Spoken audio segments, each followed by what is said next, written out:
Doctor Pradeep Singh प्रधान,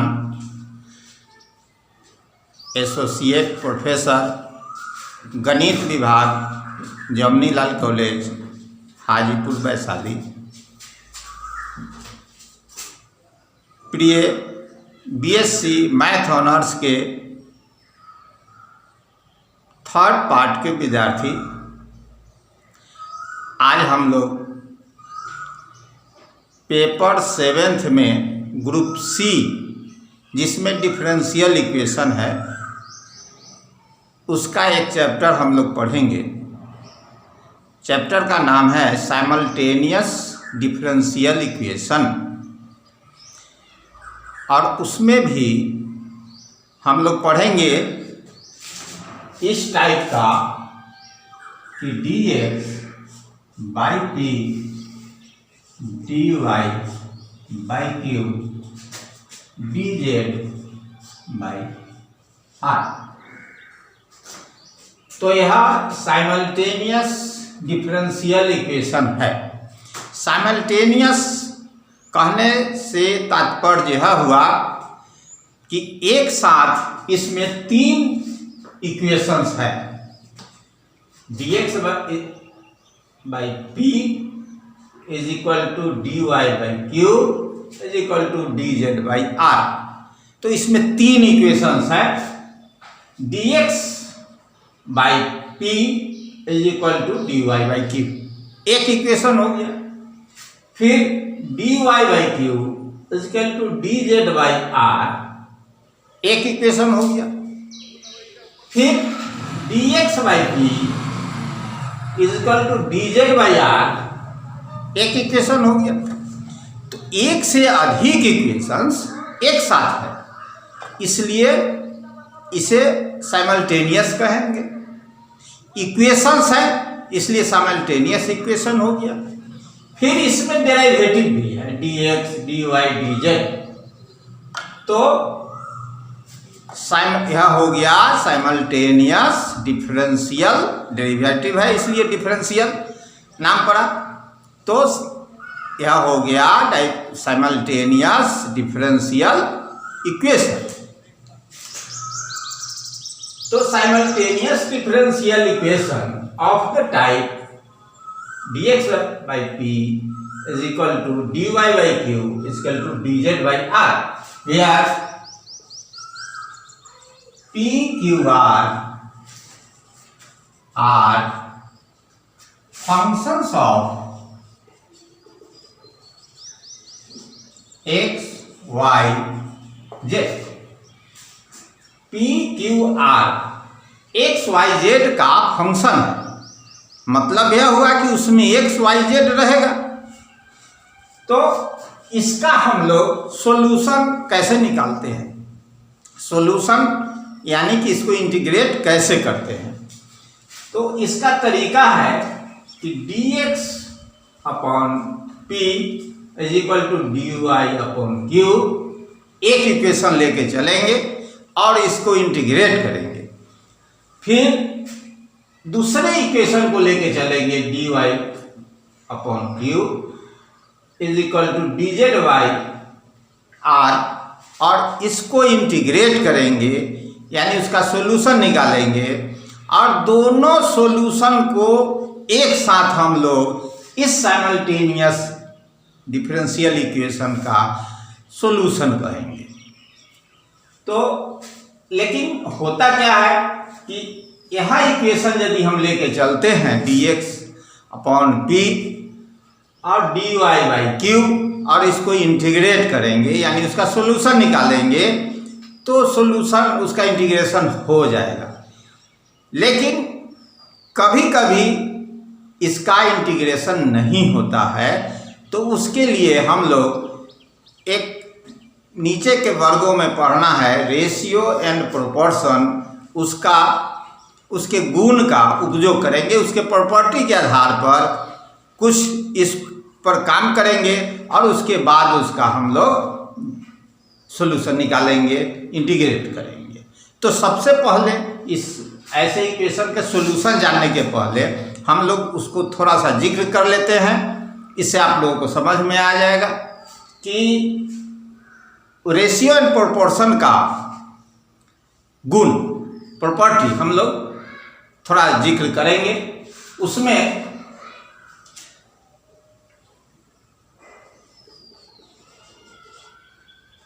1/2 एक fraction है और इस फ्रैक्शन के बराबर में एक दूसरा फ्रैक्शन हम लिख देते हैं 2/4 इज इक्वल टू 4/8।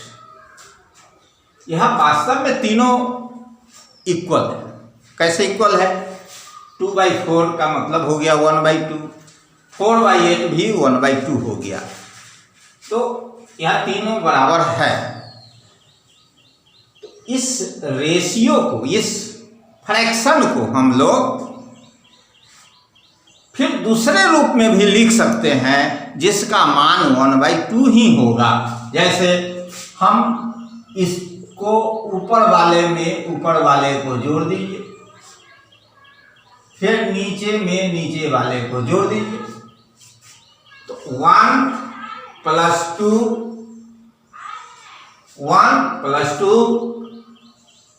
अपॉन 2 + 4 यानी 3/6 फिर 1/2 के बराबर हो गया। तो each fraction is equal to 1 + 2/2 + 4। या फिर हम इसको सब्ट्रैक्ट भी कर सकते हैं 1 - 2/2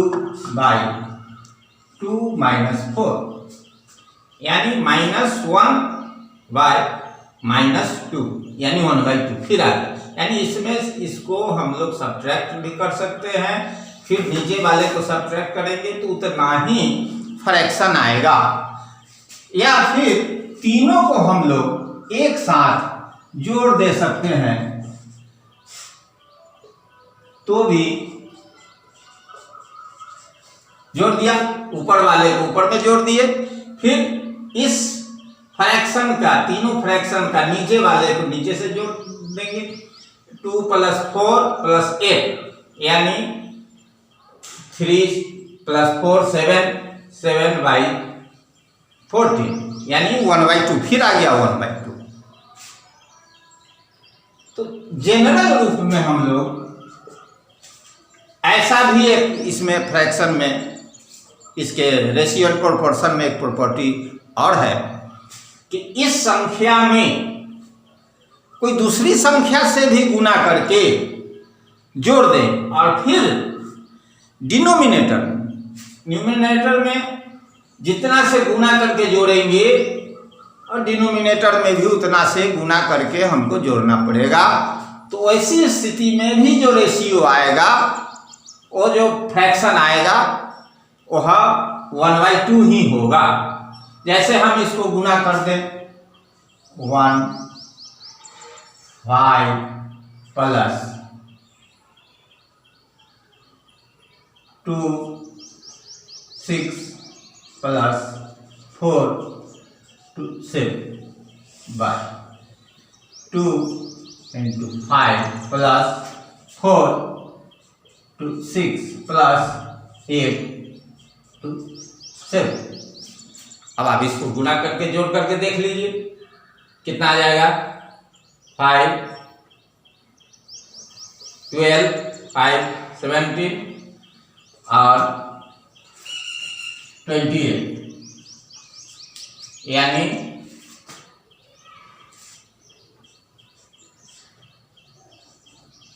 45 और 10 और 24 और 56 90।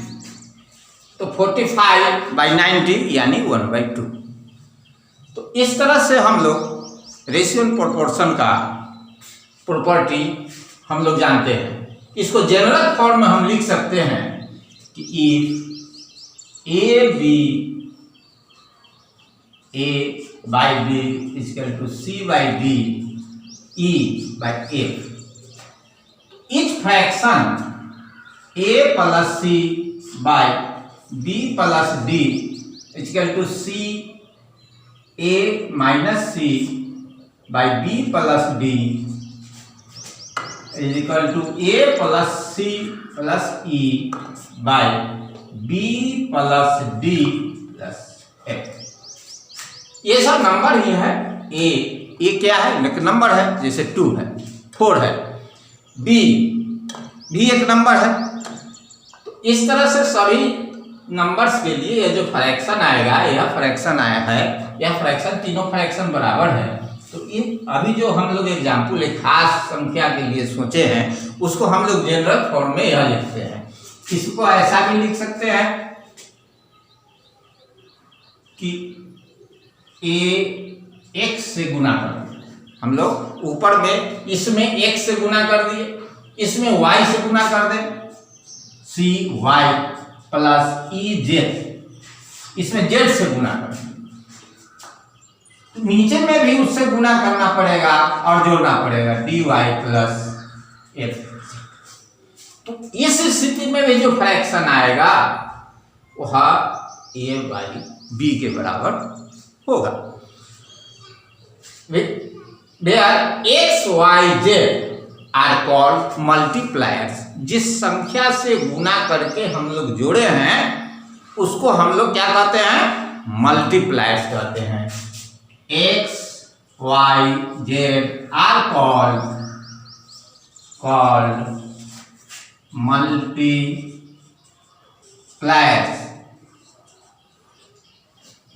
एक्स वाई जेड को हम लोग मल्टीप्लायर्स कहते हैं। तो ये मूल बात जो हम लोग सीखे, एक अतिरिक्त बात सीखे नीचे के वर्गों में, इसका हम लोग कैसे उपयोग करेंगे इसको उदाहरण के द्वारा हम लोग देखेंगे।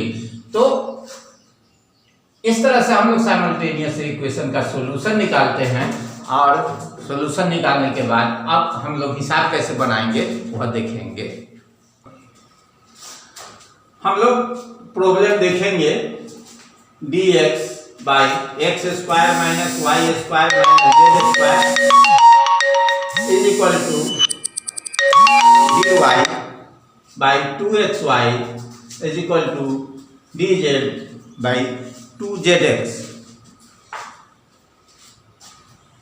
हम लोग गौर करें कि यहाँ जो लास्ट 2 फ्रैक्शन है उसमें उसके द्वारा हम लोग सॉल्यूशन निकाल सकते हैं उसका। From the last 2 fraction dy by 2xy is equal to 2z by 2zx। इसमें 2 कैंसिल हो जाएगा, x भी कैंसिल हो जाएगा, बचेगा dy by y equal to dz by z। Integrating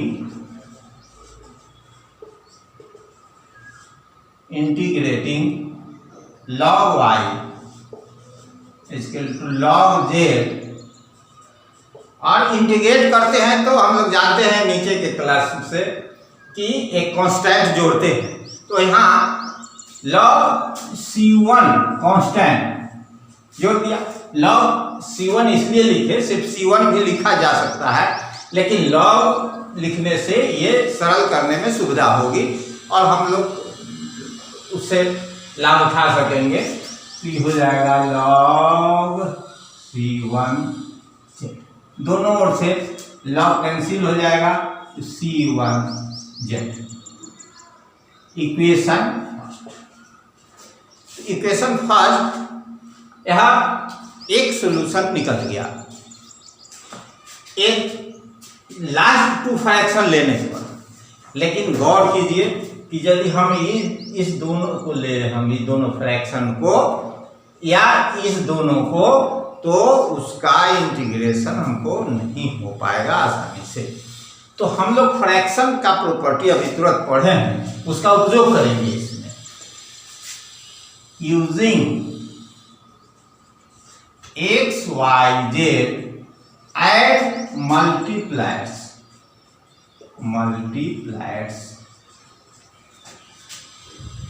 B है। यदि हम एक्स वाई जेड मल्टीप्लाई का उपयोग करते हैं तो ऊपर वाले में x से गुना कर दीजिए, इसमें y से गुना कर दीजिए, इसमें z से गुना कर दीजिए, जोड़ देना। फिर क्या करना है, इसमें x से गुना करना है, इसमें y से गुना करना है और इसमें z से गुना करना है। यानी जो चीज से हम जिस चीज से ऊपर में गुना करके जोड़ते हैं उन्हीं चीजों से नीचे में भी गुना करके जोड़ना है। तो इसमें हम लोग x से गुना किए तो x each fraction is equal to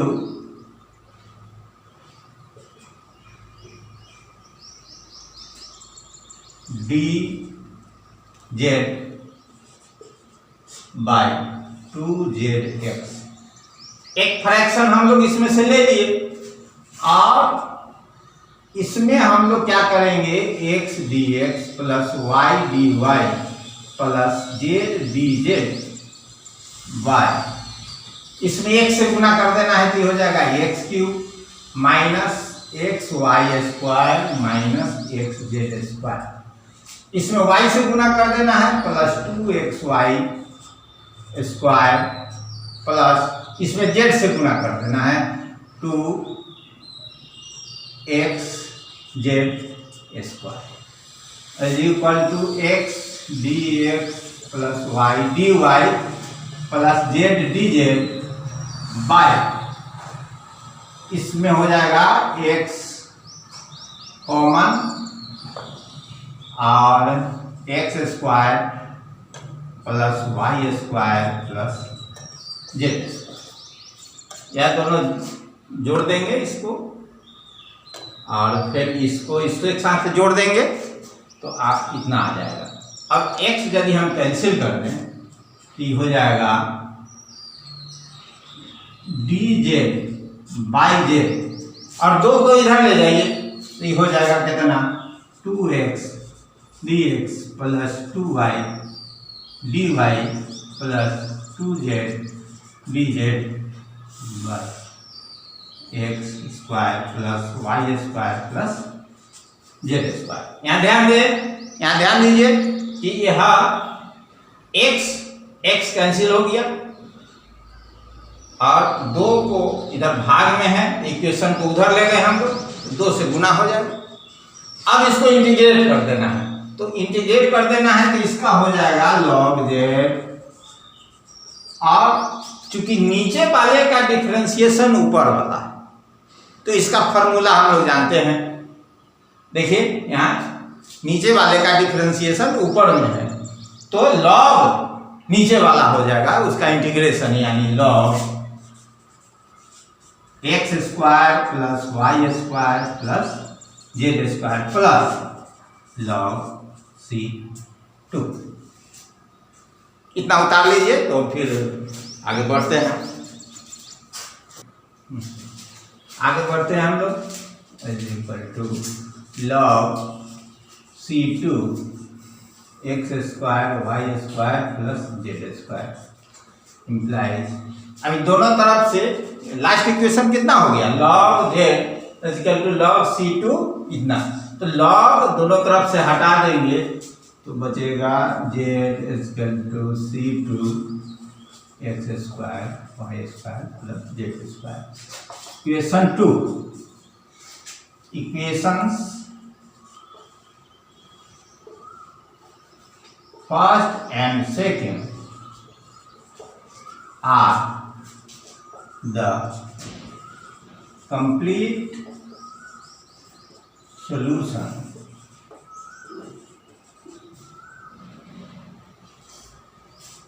एक दूसरा इक्वेशन आ गया। आज फर्स्ट इक्वेशन हम लोग देख रहे हैं ऊपर में पहले आया हुआ है, तो ये दोनों इक्वेशन जी दोनों सॉल्यूशन हुआ, यह उस साइमल्टेनियस इक्वेशन का कंप्लीट सॉल्यूशन हो गया, दोनों इक्वेशंस एक साथ। तो इस तरह से हम लोग आगे दूसरा उदाहरण हम लोग देखेंगे। अब हम लोग दूसरा प्रॉब्लम देखेंगे। dx by y plus z is equal to dy by z plus x is equal to dz by x plus y. यहाँ दिए हुए इक्वेशन से हम क्या कर सकते हैं, उस प्रॉपर्टी को ख्याल कीजिए। हम लोग इसमें से इसको घटाएंगे, ऊपर वाले को ऊपर वाले से और नीचे वाले को नीचे वाले में से घटाएंगे तो भी फ्रैक्शन उतना ही रहेगा। तो घटाइए, सब्ट्रैक्ट कीजिए, dx minus dy by y plus z minus x. तो z plus z minus z cancel हो जाएगा, बच जाएगा y माइनस एक्स। उसी तरह से अब हो जाएगा, इसमें से इसको सब्ट्रैक्ट कर देंगे, फिर इसमें से इसको सब्ट्रैक्ट करेंगे तो यह आएगा। और इस -1 से गुना कर जाए हम लोग नीचे में तो यह रिजल्ट होगा। अब क्या करना है, दो फ्रैक्शन हम लेंगे फ्रॉम द फर्स्ट। अब दिया हुआ जो साइमल्टेनियस इक्वेशन है उसका रूप ऐसा आ गया। ऐसा रूप कहां से आया, तो अभी जो हम लोग रेशियो प्रोपोर्शन का जो प्रॉपर्टी पढ़े हैं कि ऊपर वाले को ऊपर, न्यूमरेटर को न्यूमरेटर से जोड़ देंगे या सब्ट्रैक्ट कर देंगे, फिर नीचे डिनोमिनेटर को जो सब्ट्रैक्ट कर देंगे, तो ऐसा प्रॉपर्टी के आधार पर इतना आ गया। अब रूप यह हो गया। अब क्या करेंगे, इसमें से दो ही फ्रैक्शन को हम एक साथ लेते हैं from the first two fractions dx minus dy by x minus y dy minus dz by y minus z. हम लोग क्या देख रहे हैं कि नीचे वाले का डिफरेंशिएशन ऊपर में है ना, x माइनस वाई का डिफरेंशिएट करेंगे तो dx माइनस, तो नीचे वाले का डिफरेंशिएशन ऊपर वाला है तो उसका इंटीग्रेशन कितना हो जाएगा, तो log नीचे वाला यानी log x minus y equal to, फिर वही हाल है इसका log y माइनस जेड और एक कांस्टेंट जोड़ देंगे log c1 equal to log c1 y minus z. अब दोनों ओर से log कैंसिल कर दें, x minus y equal to c1 y minus z. अब इसको हम रख देंगे इक्वेशन फर्स्ट, इसको उतारिए। उसी तरह से from the last two fractions हम बाद वाला यदि दोनों फ्रैक्शन ले लेते तो कितना हो जाएगा, dy minus d z by y minus z equal to dz minus dx by z minus x. अब इसको उसी तरह से इंटीग्रेट कर दीजिए, आपको आएगा रिजल्ट, सॉल्यूशन उसका आ जाएगा इसका, implies log y minus z equal to log z minus x plus log c2। ये log का प्रॉपर्टी है, log m plus n is equal to log m into n यानी z minus x implies y minus z, log दोनों तरफ से हट जाएगा तो हो जाएगा c2 z minus x equation 2। First and second are the complete solution. तो अभी हम लोगों ने क्या देखा कि जो दिया हुआ साइमल्टेनियस इक्वेशंस है उसका दो फ्रैक्शन लेकर के इंटीग्रेट कर दिए पहले प्रॉब्लम में। अब वो इंटीग्रेट हो गया तो इंटीग्रेट हो जाएगा तब तो ठीक है, फ्रैक्शन का प्रॉपर्टी का उपयोग नहीं करना। लेकिन यदि इंटीग्रेट नहीं हो रहा है तो हम लोग फ्रैक्शन के प्रॉपर्टी का उपयोग करेंगे और इस तरह से उपयोग करने का जो भी संभावनाएं हैं हम दोनों प्रॉब्लम में बतला दिए, और दोनों का प्रॉब्लम बनाने के बाद आप दूसरे प्रश्नों को आसानी से आप बना सकते हैं इन्हीं सिद्धांतों के आधार पर। तो आगे बनाएंगे आप लोग और कंप्लीट करेंगे। धन्यवाद।